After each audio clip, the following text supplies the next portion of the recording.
Good morning students. Previous class में अपने mass number, size of nucleus, size of atom, radius of nucleus पे discuss किया था। अब समझना डेंसिटी, डेंसिटी सी आएगा क्या, एक सेकेंड, डेंसिटी सी लिखना, density of nucleus, density of nucleus, nucleus की डेंसिटी की बात करें कैसे फाइंड करेंगे। जिसकी भी डेंसिटी फाइंड करनी हो एक ही फॉर्मूला आता है, mass upon volume, mass upon volume. Density of nucleus, mass of nucleus, volume of nucleus. Nucleus का मास होता है केवल प्रोटॉन एंड न्यूट्रॉन के कारण, जिसको अपने मास नंबर बोलते हैं। ये एएमयू के अंदर इनका मास एवोगैड्रो नंबर से डिवाइड कर दे तो ये ग्राम में कन्वर्ट आ जाता है। तो मास की जगह क्या लिखेंगे, mass number upon Avogadro number, mass number upon Avogadro number. Volume of nucleus, nucleus sphere shape में होता है तो स्पेयर का वॉल्यूम कितना होगा, 4/3 पाई आर क्यूब। तो इसको क्या लिख सकते हैं, 4 वाला 3 ऊपर लिखता हूं, pi r cube, pi r cube. Previous video में अपनी देखा था, radius of nucleus direct proportional होती है मास नंबर के रूट क्यूब के। प्रोपोर्शनल साइन हटाया, R0 एक की पावर 1/3, इस R0 की वैल्यू थी 1.33 10⁻⁻13 सेंटीमीटर। अब ये सोचो, अगर मैं इसका क्यूब करूं तो इस पूरे का क्यूब हो जाएगा, पूरे का क्यूब होने का तो R0 क्यूब एक की पावर 1। तो यहां से मैं इसको ऐसे ले लूं, समझना, a इंटू 3/Na इंटू 4 पाई, इसकी वैल्यू लिख दूं R0 क्यूब a से a कैंसिल हो गया, a से a कैंसिल हो गया, बाकी सब की वैल्यू पुटअप कर दो। तो वैल्यू पुटअप करें तो क्या आया बेटा, 3/Na की वैल्यू 6.023 10⁻23 इंटू 4 इंटू 22/7, या सीधा लिख दूँ 3.14 इंटू 1.33 10⁻13 का क्यूब। अब देखो ये पावर है 23, ये माइनस की 39, तो 23 कम की तो -39 और 23 कम करो, 16 रिमेनिंग बच जाएगी, तो 10⁻16। बाकी नंबर को डिवाइड करें, अप्रॉक्सीमेट समझो, 3 को इसमें डिवाइड किया 1/2, 1/2 1/8, 1/8 1/24, अप्रॉक्सीमेट ये आ जाएगा 0.0168, या इसी को ऐसे लिख दूं 1.68 इंटू 10⁻14 ग्राम पर सेमी क्यूब। ये न्यूक्लियस का डेंसिटी है। न्यूक्लियस की डेंसिटी अप्रॉक्सीमेट सबके लिए सेम है, क्योंकि मास नंबर तो कैंसिल हो गया, तो सबके लिए सेम आएगी। डेंसिटी ऑफ न्यूक्लियस कभी चेंज नहीं होगी, ये कांस्टेंट रहेगी 1.68 10⁻14। इसका डायरेक्ट क्वेश्चन आएगा, डेंसिटी ऑफ न्यूक्लियस कितनी होती है, तो 1.68 10⁻14। नेक्स्ट समझना, ये फॉर्मूला अपने रेडियस में पढ़ा, R = N square upon Z into 0.529 angstrom. अब ये थोड़े से कर्व पढ़ना, जैसे मान लो मैंने लिखा ए डायरेक्ट प्रोपोर्शनल बी या ए इनवर्सली प्रोपोर्शनल बी, तो ए और बी में इस तरह का कर्व आएगा। बी इंक्रीज होगा तो ए भी इंक्रीज होगा। इनवर्सली प्रोपोर्शनल में ऐसा कर्व आएगा, अगर बी इंक्रीज होगा तो ए डिक्रीज होगा। तो अब पहला कर्व समझना, रेडियस एंड एन स्क्वायर में डायरेक्ट प्रोपोर्शनल है, ऐसा कर्व आएगा। R direct proportional n square. Second curve समझना, r and Z inversely proportional है, तो जेड इंक्रीज होगा तो आर डिक्रीज होगा। थर्ड समझना, इधर मैं ले लेता हूं 1/z। अब समझो, मैंने ये लिया r इनवर्सली प्रोपोर्शनल 1/z। अब समझो मैं इसको मान लेता हूं a, इस पूरे को b मान लेता हूं। अब तो ये डायरेक्ट प्रोपोर्शनल वाला आ गया, तो इस तरह का कर्व आएगा। अगर z लेता तब तो डिक्रीज, 1/z लेता हूं तो ये आ जाएगा।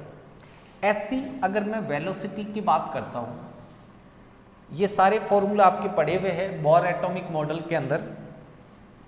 अब अगर मैंने ये लिया velocity v is equal to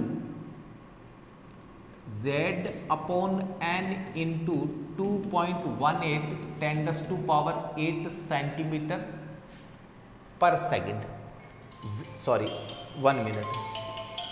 v और z में कर्व लेते हैं, जैसे जैसे z इंक्रीज होगा वेलोसिटी इंक्रीज होगी। वेलोसिटी एंड ऑर्बिट में कर्व ले, तो जैसे जैसे नंबर ऑफ ऑर्बिट इंक्रीज होंगे वेलोसिटी डिक्रीज होगी। या वेलोसिटी और 1/n के बीच कर्व ले, तो ये इसके साथ इंक्रीज होगा। लास्ट फॉर्मूला आपने स्टडी किया था एनर्जी के लिए बोर एटॉमिक मॉडल में, energy is equal to -z² upon n² 13.6 electron volt. z increase होगा तो एनर्जी डिक्रीज होगी, क्योंकि यहां नेगेटिव साइन है। z इंक्रीज होने का मतलब E नेगेटिव में इंक्रीज होगा, और नेगेटिव में इंक्रीज होने का मतलब डिक्रीज होगा। तो इस तरह का कर्व आ जाएगा। इधर मैंने लिया z², इधर मैंने लिया E²। जैसे जैसे z इंक्रीज होगा एनर्जी डिक्रीज होती जाएगी, ऐसा करो।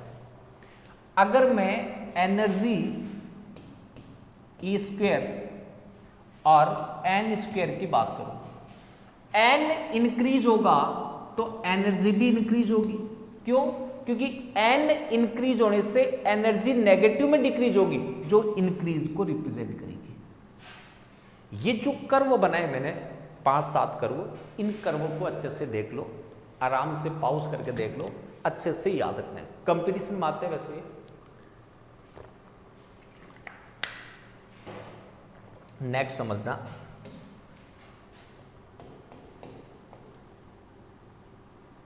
क्वांटम मैकेनिक्स या quantum mechanism, quantum mechanism of matter. Matter की क्वांटम मैकेनिज्म या इलेक्ट्रॉन की नेचर शो करने के लिए क्वांटम मैकेनिज्म में 3 प्रिंसिपल दिए गए। Number 1, de Broglie equation, de Broglie equation. Number 2, Heisenberg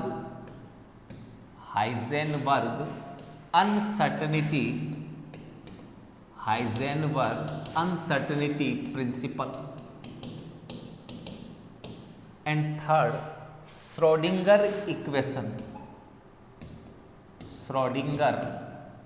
equation. ये 3 चीजें आपको क्वांटम मैकेनिज्म में स्टडी करनी है। सबसे पहली बात करें अपन डी ब्रॉगली इक्वेशन। आज केवल डी ब्रॉगली तक की स्टडी करेंगे, समझना ध्यान से।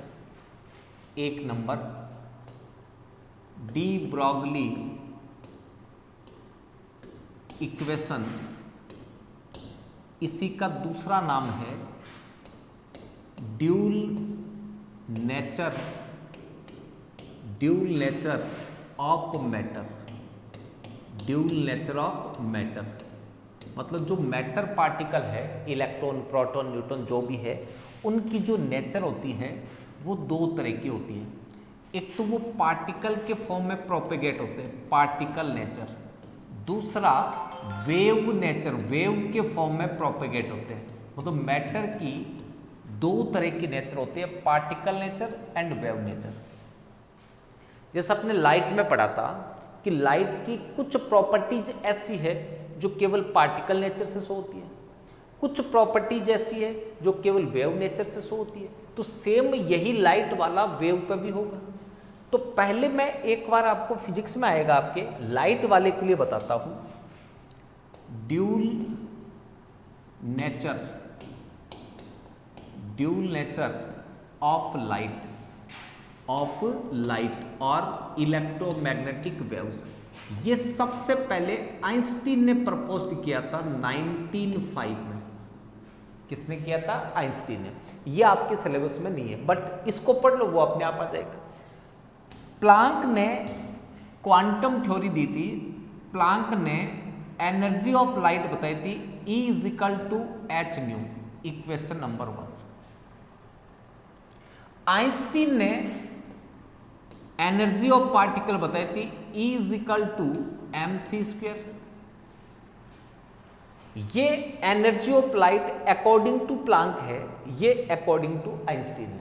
मैं ये कह रहा हूं ये दोनों एनर्जी ऑफ लाइट है तो ये दोनों इक्वल है, तो ये दोनों भी इक्वल होंगे। इसका मतलब ये हुआ h/nu इक्वल होगा mc² के, इक्वेशन नंबर 3। फ्रीक्वेंसी c/λ होती है, तो फ्रीक्वेंसी की जगह लिया c/λ mc², equation number 4। c से c कैंसिल, लैम्डा को इधर ट्रांसफर कर दो, mc को इधर ट्रांसफर कर दो, तो लैम्डा h/mc। ये लाइट की ड्यूल नेचर के लिए था। इसी इक्वेशन को डी ब्रॉगली ने चुरा लिया और जो लाइट के लिए थी उसको मैटर पे अप्लाई किया। अब जब चुराया इसने तो इसने थोड़ा चेंज किया। क्या चेंज किया समझना। मान लो आपके फ्रेंड की कोई बाइक है, वो कोई चुरा लेता है, उस बाइक पे पीछे लिखा हुआ था भारत। अब जो बाइक चुराएगा क्या वो उसी फॉर्म में उसको यूज करेगा? कभी नहीं करेगा। उसमें कुछ न कुछ चेंज करेगा ताकि वो पकड़ में नहीं आए। तो मान लीजिए आपकी दोस्त की बाइक पे था भारत, उसने उसमें थोड़ा सा चेंज किया चुराने वाले ने, उसने आगे लिख दिया इसमें क्या बन गया? महाभारत। अब आप उस बाइक को जाते हुए देखोगे तो क्या, अच्छा ये तो दोस्त वाली नहीं, उस पे भारत था, इस पे महाभारत है। यही काम डी ब्रॉगली ने किया। डी ब्रॉगली ने एक छोटा सा चेंज किया, जहां वेलोसिटी ऑफ लाइट थी उसको रिप्लेस कर दिया वेलोसिटी ऑफ मैटर v से। ये भी वेलोसिटी थी, ये भी वेलोसिटी है, स्पीड है। ये स्पीड ऑफ लाइट थी, स्पीड ऑफ मैटर, और कोई चेंज नहीं किया। इसका मतलब डी ब्रॉगली ने क्या दिया? लैम्डा h/m/v, जो लाइट के लिए था उसी को यूज करके क्या इक्वेशन दी समझना। Lambda h/m/v, equation number 2। अगर लाइट के लिए अप्लाई करना है तो यहां c हो जाएगा, और पार्टिकल के लिए शो करना है, मैटर के लिए, तो लैम्डा h/mv। अब अपने ये अच्छे से जानते हैं कि m/v, mass into speed, linear momentum को रिप्रेजेंट करता है। इसका मतलब p होता है m/v। तो इक्वेशन 1 क्या बन गई? Lambda h/p, equation number 1। अब जो आपको लिखना है वो सुनो ध्यान से। According to de Broglie, according to de Broglie, all matter particles shows dual nature, particle nature as well as wave nature. According to de Broglie, wavelength of matter and momentum of matter are related to each other by as given lambda is equal to h upon p, lambda is equal to, ये दोनों फॉर्मूले आपको अच्छे से तैयार करने। अब इसकी अलग अलग फॉर्म्स आ सकती है, वो समझना क्या आ सकती है। जैसा मान लो मैं यहां बात करूं आपसे,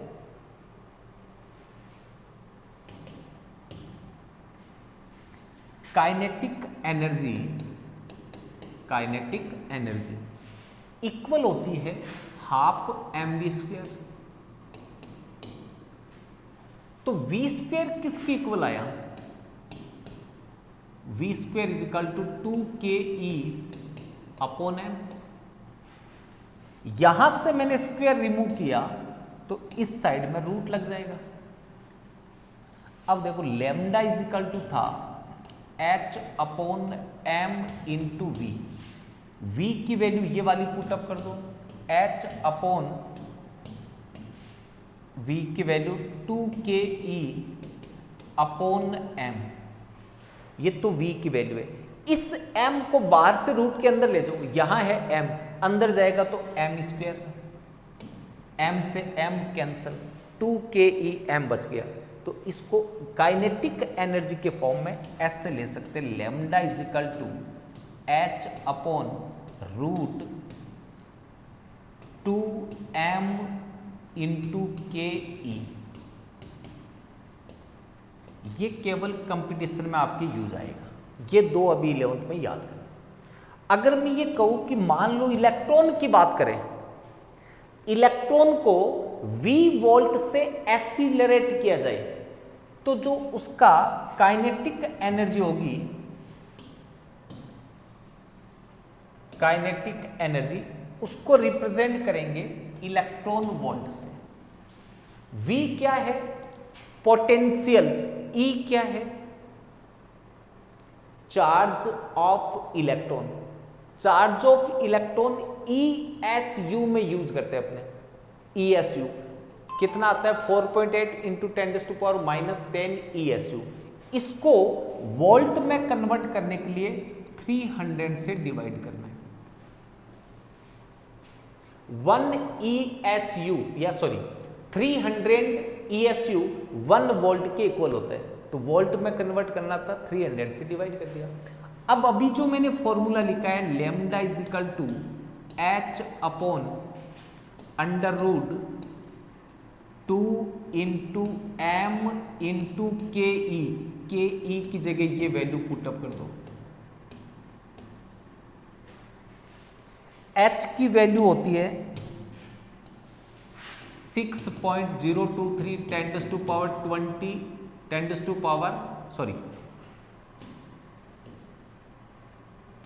6.62 10⁻⁻34। m की वैल्यू 9.1 इंटू 10⁻⁻30 ऐसा यूनिट मिलेगा। E की वैल्यू 4.8 इंटू 10⁻⁻10, ये CGS में लिया है ESU, बट मैंने 300 से डिवाइड कर दिया। तो अब केवल अपने पास V बचा जिसकी वैल्यू पता नहीं, बाकी सारी वैल्यू फिक्स है। इन सब को कैलकुलेट करोगे तो लैम्डा इज इक्वल टू आएगा 12.25। कुछ बुक में 27 लिखते 25, उससे कोई फर्क नहीं पड़ता। 12.25 अपॉन रूट V। यहां V पोटेंशियल को रिप्रेजेंट करेगा। तो ये डायरेक्ट फॉर्मूला आपको याद रखना है। और lambda is equal to 12.25 upon under root V। V potential है जिससे वोल्ट के अंदर इलेक्ट्रॉन को एक्सीलरेट किया था। अब ये जो दो फॉर्मूले थे आराम से देख लो, फिर मैं इनको एक बार थोड़ा सा या पढ़े रहने देता हूँ। एग्जाम के लिए आपको ये दो फॉर्मूले याद रखने हैं, फर्स्ट वाले, equation first and equation second. अब आगे समझो थोड़ा सा।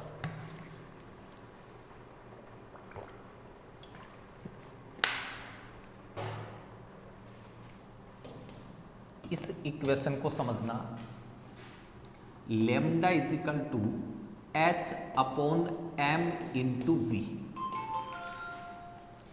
एच की मैंने आपको यूनिट पढ़ाई थी, समझना, E is equal to h nu. तो h is equal to E upon nu. Unit बताई थी एसआई पद्धति में, एसआई यूनिट में joule upon second inverse, joule into second, ये यूनिट है। वैल्यू होती है 6.62 10⁻⁻34 जूल इंटू सेकेंड। अर्ग में लेता तो ये अर्ग होता तो पावर 7 कम हो जाती है। उसी समय बोर एटॉमिक मॉडल में मैंने एक यूनिट और बताई थी, मैंने कहा था इस पे बाद में डिस्कस करेंगे। अब वो यूनिट यहां से देखो, H इज इक्वल टू है lambda into M into V. Check कर लो इसे। लेमडा डिस्टेंस को शो करती है, ये मास को रिप्रेजेंट करेगा, ये speed distance upon time. SI unit में ले रहे हो तो ये हो जाएगा distance into distance metre square, mass हो जाएगा केजी, टाइम ऊपर चला गया सेकंड इनवर्स।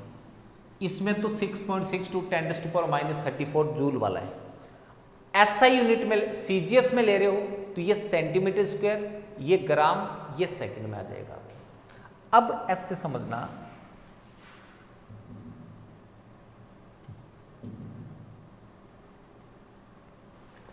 दूसरी बात समझना, अगर मैं इसके इंपॉर्टेंस की बात करूं, इंपॉर्टेंस, एप्लीकेशंस या लिमिटेशंस, कुछ भी नाम दे सकते इसको।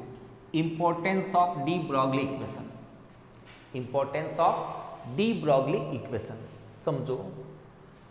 H कांस्टेंट है, अगर मैंने पार्टिकल्स के लिए स्पीड को भी कांस्टेंट कर दिया तो लेमडा इनवर्सली प्रोपोर्शनल होगा m के। मतलब ये हुआ कि m मिनिमम होगा तो लेमडा मैक्सिमम होगा। अगर m मैक्सिमम हुआ तो लेमडा मिनिमम होगा। इनवर्सली प्रोपोर्शनल दोनों। अब मैं एक तो आपकी इलेक्ट्रॉन की बात करूं और एक आपकी बाइक की बात करूं। मास ऑफ इलेक्ट्रॉन की बात करें 9.1 इंटू 10⁻⁻31 kg। आपकी बाइक का मास अप्रॉक्सीमेट 200 kg। ये मास कितना है समझना, 0.30 टाइम 0 फिर 9। तो आप कैलकुलेट करते समय 20 तक भी नहीं पहुंचते, कहां पहुंचोगे पॉइंट के बाद 0 0 0 0। इसको आप नेग्लिजिबल मानते हो। इसका मतलब ये मास बहुत बहुत कम है,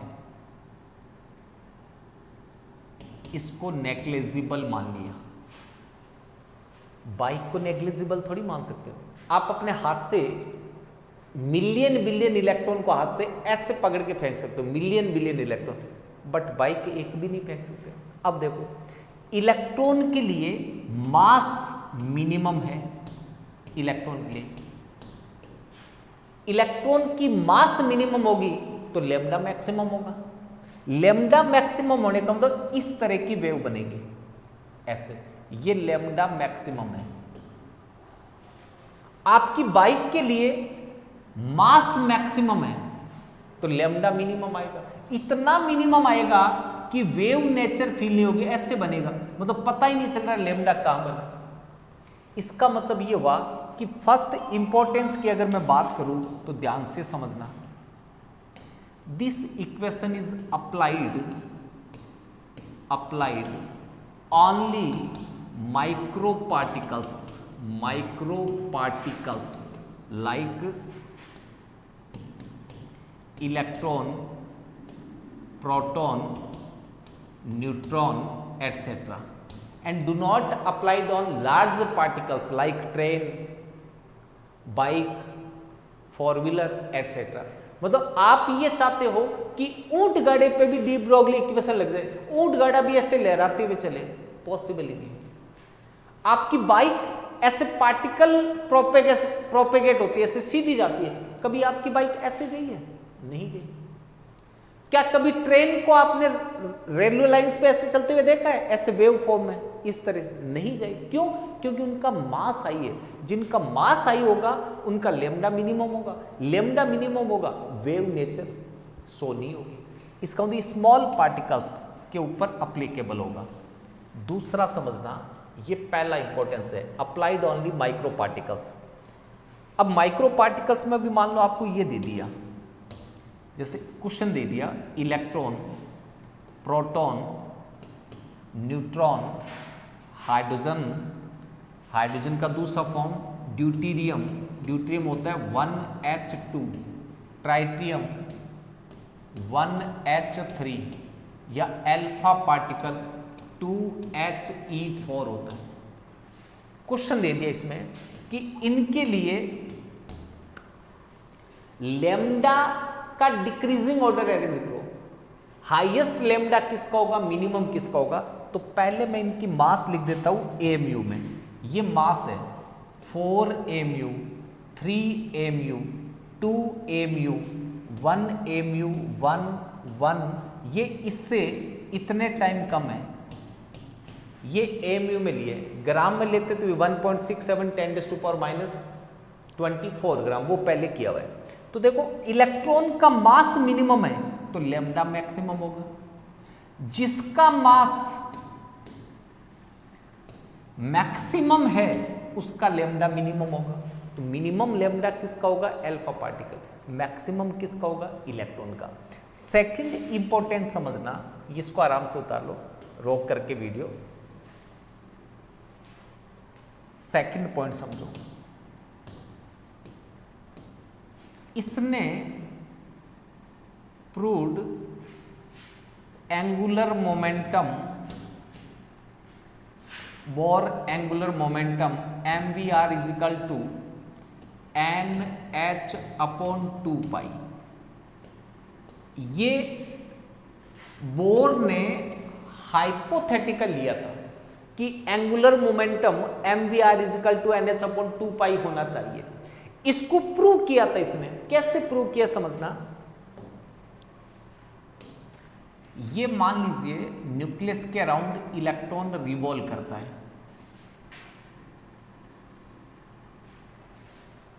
न्यूक्लियस का सरकमफेरेंस है 2πr,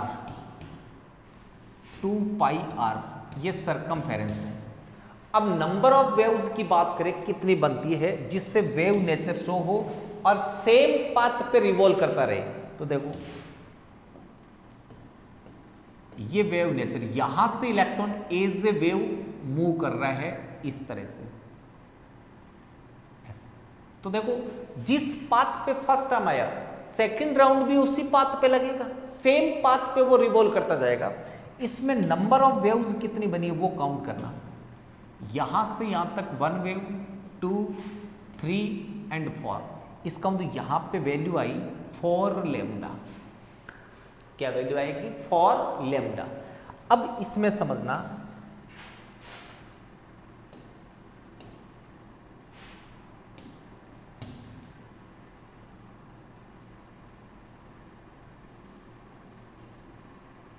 क्या इसमें सेम पाथ पे रिवॉल्व करेगा, नहीं करेगा। अब ये ऐसे जाएगा आगे, देखो अब सेम वापस सेकंड में जाएगा। तो ये ऐसे क्यों गया, क्योंकि इसमें नंबर ऑफ वेव जो बनी थी वो थी 1, 2, 3, 3.5। इसका मतलब 3.5 आया, तो वो सरकमफेरेंस के मल्टीपल में नहीं है। और ये जो 4 लेमडा आया था ये सरकमफेरेंस के मल्टीपल में। मल्टीपल का मीनिंग ऐसे समझो, ये रूम है, इसकी साइड जो है हर एक साइड 10 मीटर है, 10 मीटर 40 मीटर हो गया। इस मार्कर की हाइट है 1 मीटर। अब मैं इस मार्कर को इस रूम में रिपीट करता हूं, तो मैंने फर्स्ट टाइम पे रिपीट किया इसको, यहां से यहां तक सेकंड टाइम यहां से यहां तक, ऐसे में रिपीट करते हुए 40 टाइम पे यहां आया, तो 41 टाइम जब रखूंगा तो जहां फर्स्ट टाइम आया था वहीं पे रिपीट होगा, ये 81 पे भी वही रिपीट होगा, 121 पे भी वही रिपीट होगा। अब ऐसे सोचो, मान लो इसकी लेंथ पहले क्या थी 1 मीटर, जो इसके टोटल जो ये डायमीटर था उसकी इक्वल थी जो पैरामीटर से। अब मैंने इसको 3 मीटर माना, तो 3 मीटर मानने का मतलब 13 × 3 39, तो ये 13 टाइम पे रिपीट करूंगा तो यहां आके खत्म होगा 39 पे। जब 14 टाइम पे रखूंगा तो 1 मीटर तो यहां से काउंट होगा, 2 मीटर यहां से काउंट होगा, तो ये सेम पाथ पे रिवॉल्व नहीं करेगा। इसका मतलब सेम पाथ पे रिवॉल्व तभी करेगा जब सरकमफेरेंस 2πr लैम्डा के मल्टीपल में होना चाहिए। सरकमफेरेंस किसके मल्टीपल में होना चाहिए? लैम्डा के, तब तो ये सेम पाथ पे रिवॉल्व करेगा। अगर लैम्डा मल्टीपल में नहीं है 2πr, तो ये रिवॉल्व नहीं करेगा। जैसे यहां आ रहा था 4 लैम्डा मल्टीपल में था, यहां आ रहा था 3.5, इसका मतलब वो रिवॉल्व नहीं करेगा, वेव्स ब्रेक कर जाएंगे।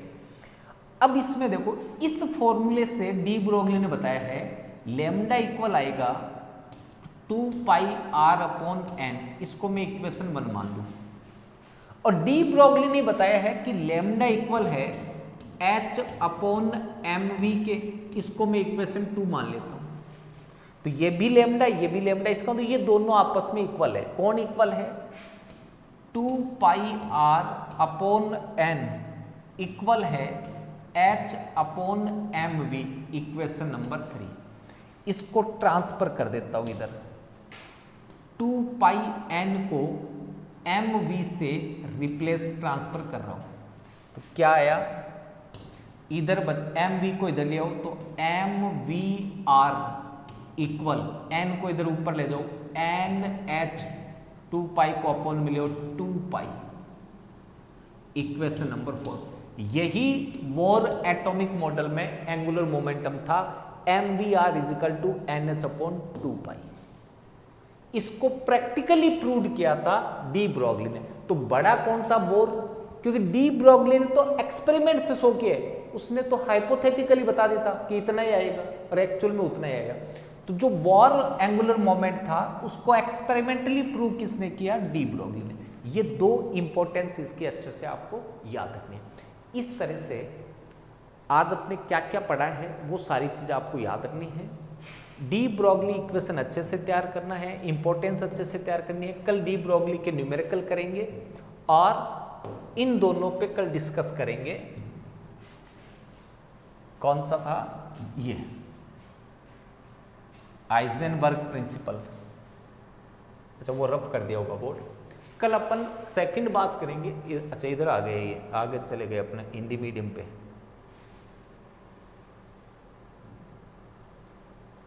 हिंदी मीडियम पे आ गए अपने, ये रहा। आज अपने डी ब्रोगली प्रिंसिपल पढ़ा है, कल अपने पढ़ेंगे हाइजेनबर्ग अनसर्टेनिटी प्रिंसिपल और श्रोडिंगर इक्वेशन। साथ ही डी ब्रोगली के न्यूमेरिकल पे भी कल अपने डिस्कस करेंगे। तो आज के लिए इतना काफी है। Thank you, have a nice day, God bless you.